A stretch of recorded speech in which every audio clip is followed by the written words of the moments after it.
Causal Conditions. 1. Causal Conditions. This chapter is divided into two parts. The first part is the preface of the treatise. It states the main theme of the book. The second part is devoted to the examination of the concept of Yin-yüan. The word Y in hetu means cause or reason. It often refers to primary cause. The term Yin-yüan means conditions, cause, relationship by fate or margin. It often refers to secondary cause. For example, a seed is Yin, while rain, wind, sun, farmer, etc. are yuan. But in this chapter Yin and Yuan seem to be used together. Yin-yüan here means causal condition, causal relation, conditioning cause, or causality. Causality has been an important issue in Indian philosophy. The principle of causality is often regarded by Buddhists as well as non-Buddhists as the objective law regulating the rise and fall of all factors or phenomena in the universe. There are 4 external causal conditions and 12 internal causal conditions, which are enumerated in early Buddhist treatises. Each of them is conditioned as well as conditioning. When viewed from the antecedent cause, each is an effect, but when viewed from its effect, it is a cause. The 12 chains of causal conditions are considered as the true picture of the wheel of existence. In this chapter Nagarjuna argues that all causal conditions are empty.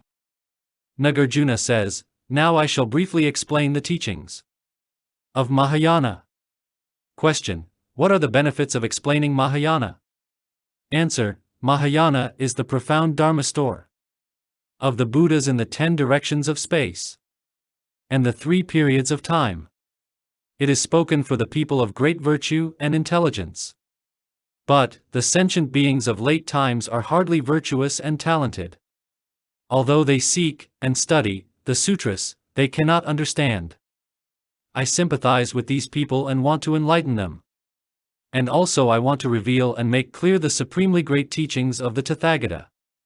Therefore, I will briefly explain the teachings of Mahayana. Question: Mahayana teachings are too many to be counted. Even the sayings of the Buddha alone cannot be exhausted.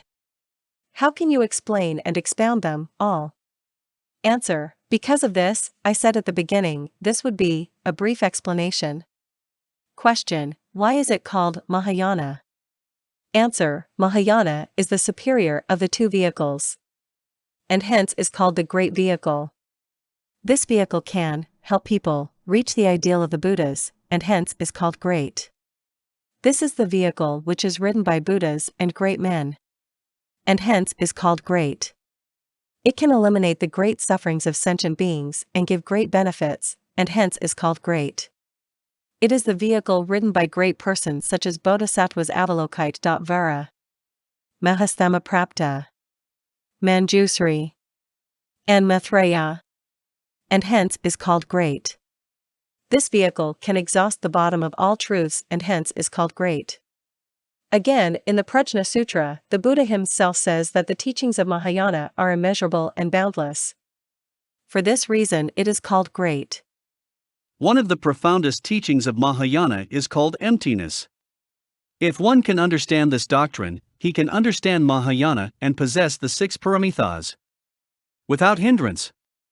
Therefore, I want only to explain emptiness. To explain emptiness and enter into its meaning, one should use the 12-gate treatise. Comment: This statement concludes the preface of the book. The following is the main body of chapter.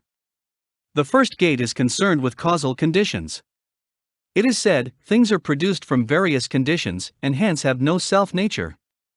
If they have no self-nature, how can there be such things? Comment: The whole treatise includes 26 verses. This is the first verse. Self-nature is the key concept Nagarjuna wants to refute. He is against the ontologization of any entity or object. A similar issue is examined in L. and dash. In the middle treatise. Emptiness here means without self-nature or without own essence. All things produced by various conditions are of 2 kinds, one internal and the other external. All conditions are also of 2 kinds, one internal and the other external. External causal conditions are, for example, clay, turning string in a craftsman, together they produce a jar. As another example, a rug is produced from the causal conditions of yarn, a loom and a weaver. Similarly, site preparation, foundation, poles, wood, mud, grass and labor are examples of external causal conditions, together they produce a house. Still other examples are milk, a curdling vat and labor, they are combined to produce cheese. Again, seed, earth, water, sunshine, wind, air, seasons and labor are combined to produce the sprout. One should know that the so-called external causal conditions are all like these. The so-called internal causal conditions are ignorance, action, consciousness, name form, the 6 sense faculties, touch, feeling, desire, clinging, formation of being, birth and old age, death, each has a cause first and then is produced. Thus both internal and external things are produced by various conditions. Since they are produced by various conditions, is it not true that they have no self-nature? Now if a thing has no self-nature, it cannot have other nature nor both self-nature and other nature. Why? Because the so-called other nature has, in fact, no self-nature.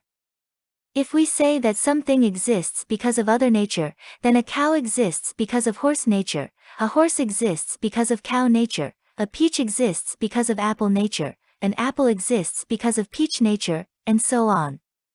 They are all really impossible. One might say that something exists not because of a certain other nature, but because of a certain other. But this cannot be the case either. Why? If one says that a mat exists because of a certain grass, then the grass and the mat would be